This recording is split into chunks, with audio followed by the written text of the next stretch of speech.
I had been divorced from a marriage of 20 years.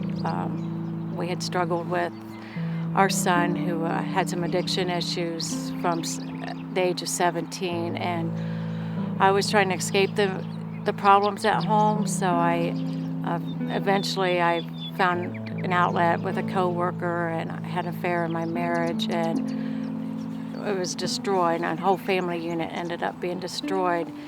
And in that brokenness, for a couple years I laid in bed a lot because I was depressed and over my son's drug usage, as well as being lonely and having insecurities. And a friend of mine dragged me to a church, and I thought it's good for me to go because of my son.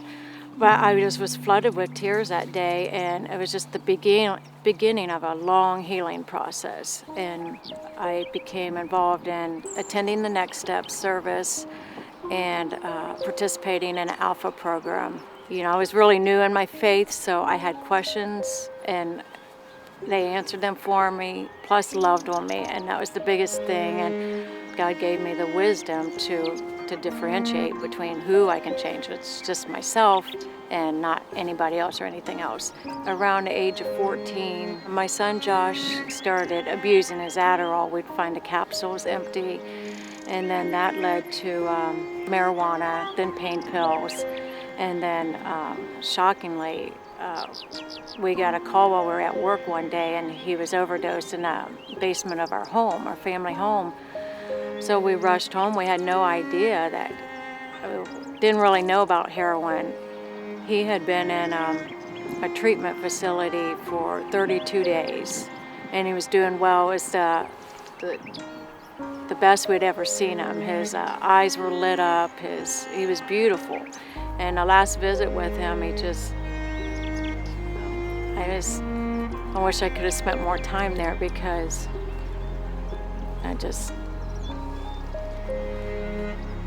that's the part I could have just gave up, because it was the worst nightmare. I just didn't ever want, I was afraid it would happen. It's like we got a call from the hospital that he was in intensive care, and he lived for a week on life support until we decided it was time for him to go home.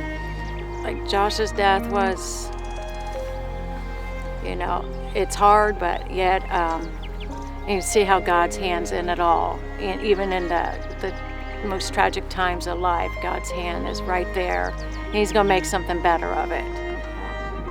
Shockingly to our family, he had introduced our youngest son, Joel, to heroin prior to his death. I trust God, and I believe there will be a miracle with Joel. We will grow from those circumstances.